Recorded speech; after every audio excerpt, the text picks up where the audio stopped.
वहाँ नीतीश कुमार और तेजस्वी यादव ने एक ऐलान किया, एक फरमान दिया है, तुगलकी फरमान उसे कह रहे हैं कि जो छठ पूजा होती है उसमें छुट्टियाँ 5 दिन घटाई जाए और ईद की छुट्टियाँ 2 दिन बढ़ाई जाए, जुम्मे की छुट्टी रखी जाए। क्या मानते हैं? देखो जी, ये वही मैंने कहा, तुष्टिकरण की नीति है। एक बिरादरी को तुष्ट करके ये वोट की राजनीति करना चाहते हैं, देश के बारे में नहीं सोचते। हमारा देश कहाँ जा रहा है, कैसे जा रहा है, क्यों हो रहा है। आप देखो रिफ्यूजी आ गए इतने, आप देखो कि रोहिंग्या मुसलमान कितने आ गए हमारे यहाँ, उनको आप आधार कार्ड दे रहे हो, न कि दूसरे की बातों में आना है कि चोर है, डाकू है। खुद इन्होंने क्या करी आज तक, आप ये देखें कि आज तक इन्होंने करी क्या 70 साल में। इन्होंने आज तक हमें लूटना ही काम रहा इनका। 370 हमने जो कल्पना थी, मैं एक एडवोकेट हूँ, तो इनके पास इस समय मुद्दा नहीं है, इनको हाईलाइट होना है ना, इन्होंने मोदी करना है। मोदी जी ने तेजस उड़ाया, बाय बाय कर रहे थे। मोदी जी गाड़ियों पे गए, बाहर उतर गए, फूलों की वर्षा करवा रहे थे। मोदी जी सेना के बाद दिवाली बनाने जाते हैं, फोटोग्राफ। तो इनके पास मुद्दा ही नहीं है, इनको पता है कि हम सत्ता से तो खत्म हो चुके हैं। जो व्यापारी है वो देश की बैकबोन को चलाता है। और ये भेदभाव ना, कन्हैयालाल की हत्या के बाद तो उसके गुनहगारों को अभी तक एक लचीलापन देखा गया है। राजस्थान में भी लोग ये मांग करते हैं कि योगी मॉडल की आवश्यकता है। अभी योगी मॉडल में एक हिस्सा ठीक है, एक हिस्सा अभी भी अंधेरे में। कौन सा वाला? आप कमलेश तिवारी की हत्या देख लें, उनके हत्यारों को सिर्फ जेल में रख के हम तारीख पर तारीख दे रहे हैं। कन्हैयालाल को भी तारीख पर तारीख मिल रही है। झारखंड में एक लड़की को घर के अंदर सो रही थी, पेट्रोल डाल के जलाया था, उसको भी सिर्फ तारीख पर तारीख मिल रही है। दिल्ली में एक बेटी को कुछ दिन पहले ही चाकू से देखा होगा, तरबूज की तरह सर में डाल के मार डाला, उसको भी सिर्फ तारीख मिल रही है। न्याय कहाँ मिला किसे? लेकिन बार बार ये सर बात दोहराई जाती है, जहाँ भी सियासी चर्चा होती है, जहाँ भी रैलियाँ होती है, वहाँ विपक्ष राहुल गांधी खासतौर पर ये कहते हैं कि देश को एक पनौती लग गई है नरेंद्र मोदी के रूप में। जहाँ भी जाते हैं देश का बेड़ा गर्क होता है, इंडिया को क्रिकेट मैच हरा दिया। ये क्या बयान? ऐसा है जी, कहने वाले तो कुछ भी कह दें, लेकिन मोदी ने जो दिया है आपको ना, हिंदुस्तान को 1000 साल का विज़न दिया है मोदी ने। 1000 साल आने वाली पीढ़ी इनको याद करेगी। मोदी ने जो कर दिया ना, न भूतो न भविष्यति, न पहले कभी हुआ था न कभी बाद में होगा। इसकी जितनी भी तारीफ की जाए इनकी उतनी कम है। देश को अंतर्राष्ट्रीय स्तर पर और राष्ट्रीय स्तर पर आप देखो कि कहाँ पे कमी है, कहीं कमी नहीं मिलेगी आपको। हर जगह तरक्की ही तरक्की है। कहने वाले तो कहते रहें, उनको तो आप मुंह पकड़ नहीं सकते, जो भी कहें। लेकिन मोदी जी ने जो काम कर दिया भाई साहब, हम और हमारी आने वाली पीढ़ी कभी नहीं भुला पाए। लेकिन ये फिर भी बार बार ही कहते विपक्ष की देश में 3 जेब कतरे घूम रहे हैं, एक लठ मारेगा, एक आपका ध्यान भटकाएगा और एक आपकी जेब काटेगा। अमित शाह, अडानी और नरेंद्र मोदी। देखो, हमें हमारा देश से मतलब है, हमारी राष्ट्रीयता से मतलब है, हमारे राष्ट्र कहाँ जा रहा है, अंतर्राष्ट्रीय स्तर पर हमारी क्या ख्याति हो रही है, हम कैसे आगे बढ़ रहे हैं, कैसे लोग देख रहे हैं। आज से 10 साल 15 साल पहले जब कोई विदेश जाता था, कहता था हिंदुस्तानी हो, साइड हो जाता था। आज हिंदुस्तानी को कोई कहता है हिंदुस्तानी हो, बड़े आवभगत करता है, अच्छा हिंदुस्तान से आए हो, आ जाओ। कितनी देशों में अभी देखो नौकरियां निकली है, तो वो कह रहे हैं हिंदुस्तान के 1 लाख लोगों को लेंगे। आपकी इमेज कितनी बढ़ रही है अंतर्राष्ट्रीय स्तर पर, ये देखने की जरूरत है, न कि दूसरे की बातों में आना है कि चोर है, डाकू है। खुद इन्होंने क्या करी आज तक, आप ये देखें कि आज तक इन्होंने करी क्या 70 साल में। इन्होंने आज तक हमें लूटना ही काम रहा इनका। 370 हमने जो कल्पना थी, मैं एक एडवोकेट हूँ, ठीक है जी, और मेरी कल्पना थी कि 370 पता नहीं ख़त्म होगा नहीं होगा, और देखो मोदी जी ने आया यूँ ख़त्म कर दिया 370। क्या बात कर रहे हैं आप। और जो हमारी कल्चरल है, जो हमारे हिंदुस्तान की कल्चरल सांस्कृतिक प्रयोजन है, जहाँ पे लोग इकट्ठे होते हैं और जहाँ से हमारा व्यवसाय शुरू होता है। आप देखो काशी, मथुरा, आप उज्जैन, महाकाल देखो, हर जगह कॉरिडोर बन रहे हैं। तरक्की देखो, अब ये कल इन्होंने कहा है नितिन गडकरी ने कि भाई आप दिल्ली से हरिद्वार 90 मिनट में आप जाएंगे आने वाले दिनों में। भाई ये तो सपना है। हम 8 घंटे में हरिद्वार जाते थे, अभी 4 घंटे में जा रहे हैं। आने वाले दिनों में 90 मिनट में जा रहे हैं, 2 घंटे में कह रहे हैं देहरादून जाओगे। क्या प्रगति है भाई साहब, देश कहाँ जा रहा है ये देखो। लोगों को एडवोकेट है तो एक सवाल आपसे बनता है, देखिए देश में एक ही कानून है, अगर कोई गुनाह करता है तो उसी कानून के तहत उसे जो है पनिशमेंट मिलेगी। लेकिन राजस्थान में आपने देखा कि वहाँ जब कन्हैयालाल की हत्या हुई तो वहाँ पर उनके हत्यारों को पकड़ने में, उनके हत्यारों को सजा देने में एक लचीलापन दिखाया गया। वही हाल ही में यूपी में जब एक बस कंडक्टर का गला रेतने का प्रयास किया गया तो हाथों हाथ उसे दौड़ा कर उसके पैर में गोली मारी गई, उसे पकड़ा गया और सारी इन्फॉर्मेशन निकाली गई। एक ही कानून, अलग अलग सरकारें हैं, तो ये अलग अलग कैसे लचीलापन? देखो जी, ये तुष्टीकरण की राजनीति है और प्रशासन की इच्छा शक्ति का अभाव है। अगर हमारे अंदर इच्छा है, हाँ हमारे अंदर इच्छा है, हम कुछ करना चाहते हैं, तो भाई law is law and law for all, और कानून हर जगह एक है। कानून को तो हम अलग नहीं कर सकते। अब हमारी इच्छा शक्ति की कमी, राजनीतिकरण करते हैं बात को, हम वोट की राजनीति करते हैं। आज तक हमारे देश में होता क्या है, वोट की राजनीति हो रही है। हम देश को साइड करके वोट की राजनीति करते हैं। मोदी ने ये कभी नहीं करा, मोदी ने करा भाई आप वोट देना दो मेरे को, अदरवाइज जो देश के लिए जो विजन है वो मैं करूँगा। बिल्कुल। सर क्या नाम हो सर आपका? मेरा रविंदर, मैं भी एडवोकेट हूँ। सर आपसे एक सवाल है, देखिए अभी कहीं ना कहीं बार बार ये बात दोहराई जाती है।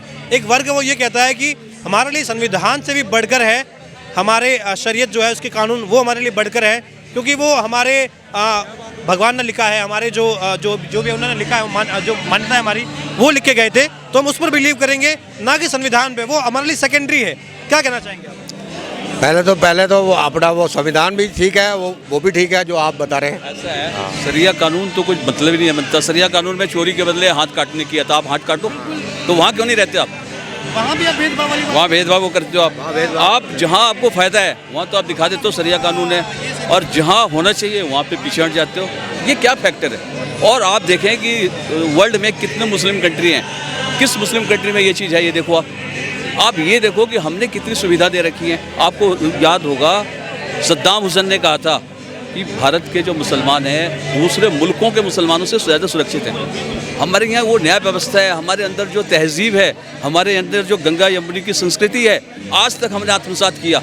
विदेशी आक्रांताओं को अपने ऊपर उठा के रखा, प्यार दिया, प्यार के बदला हमें मिलेगा क्या मिला ये देखो आप। हमें तो हमेशा सब मंदिर तोड़ दिए, सोमनाथ का मंदिर तोड़ा, कौन सा मंदिर नहीं छोड़ा इन्होंने, मुगलों ने। भाई अभी विपक्ष तो ये कह रहा है कि भाजपा वापस से जो मंदिर बना रही है ये जो है ये गलत पॉलिटिक्स है, ये एक वर्ग को खुश करने की पॉलिटिक्स है। बिल्कुल गलत पॉलिटिक्स नहीं है भाई साहब। आप अगर आज से 100 साल पहले जाएं, 50 साल पहले, 70 साल, 100 साल पहले जाएं, तो ये मंदिर जो होते थे ना, ये एक कल्चरल हब है। मंदिर का मतलब ये सिर्फ मंदिर नहीं कि हमने आस्था का काम करा।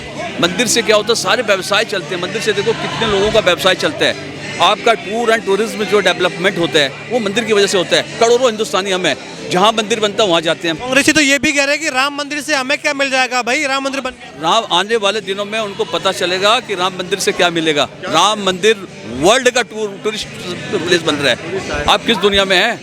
राम मंदिर आप देखो, काशी विश्वनाथ, हम हिंदू हैं, हम तो जाते हैं, फॉरेनर कितने आते हैं वहाँ पे। ये हमारा जो कल्चरल हब है ना, एक समय में आने के बाद ये आपका वर्ल्ड में फेमस हो जाएगा।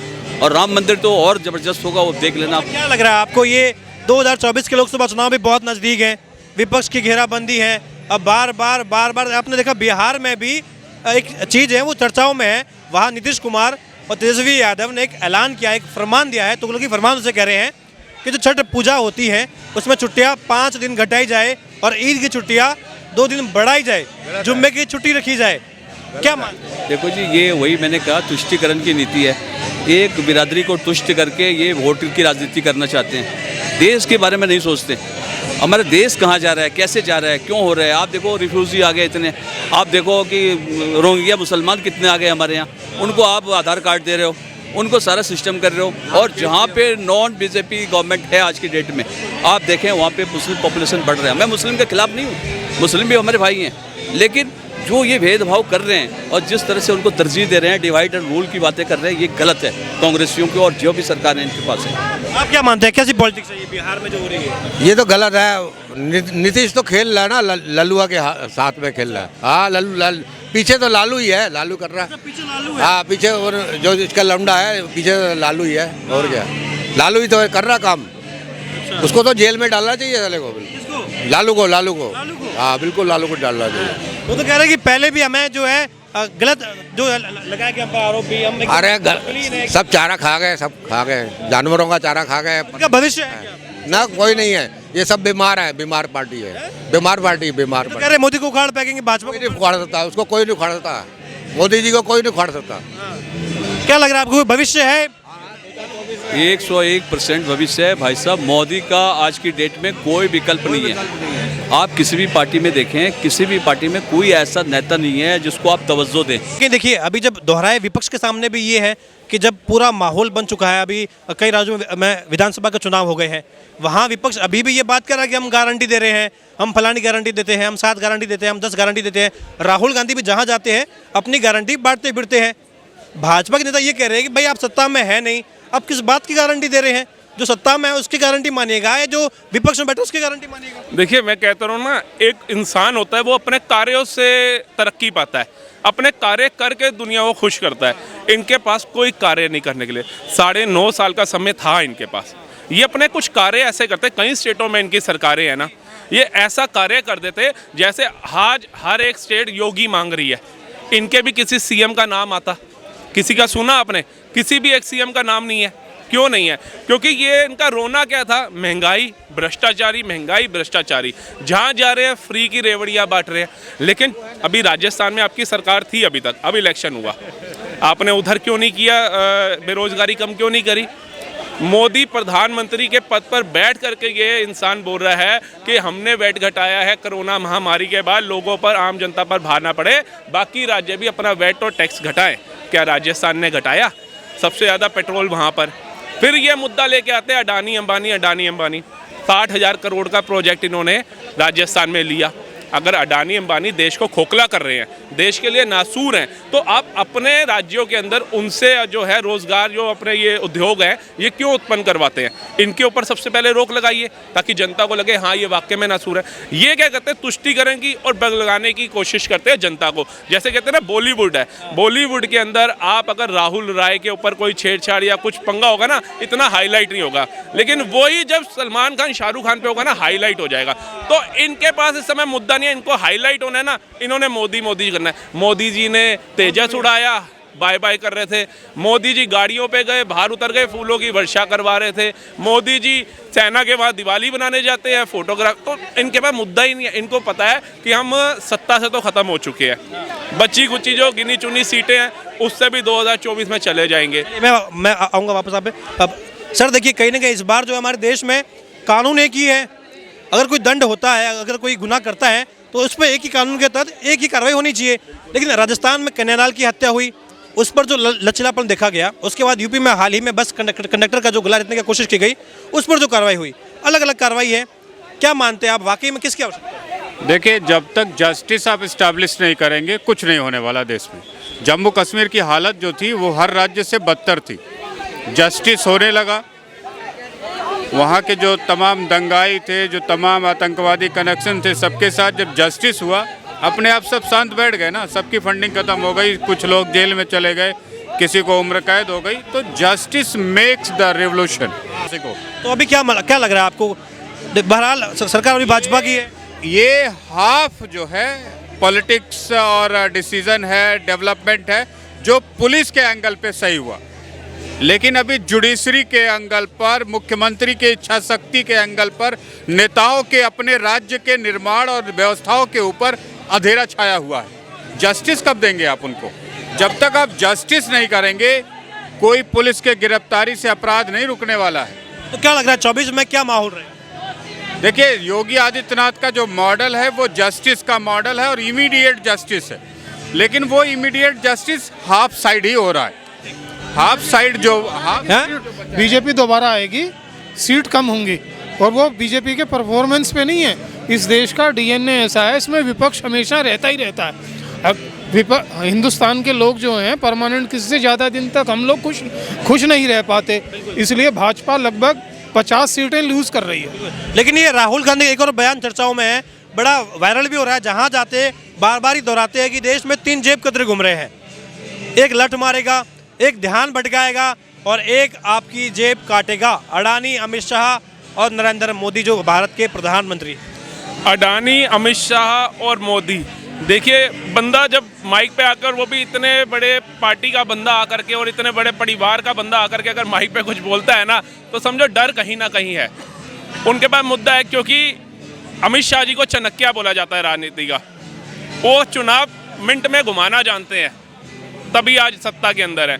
और वो लोगों को बताना जानते हैं कि अब जो जातिवाद की तुष्टीकरण की राजनीति है इससे बाहर आओ, इससे बाहर निकलो और अब आगे आने वाले भविष्य के ऊपर जाओ अपने, अगर आगे तरक्की करनी है तो राजनीति तो यही है। और अडानी अंबानी आपको बताया ना, अगर अडानी अंबानी देश के लिए नासूर है, खतरा है, तो ये अपने शासित राज्यों के अंदर उनके जो उद्योग हैं वो क्यों लगवाते हैं, क्यों उनके लाइसेंस कैंसिल नहीं करते?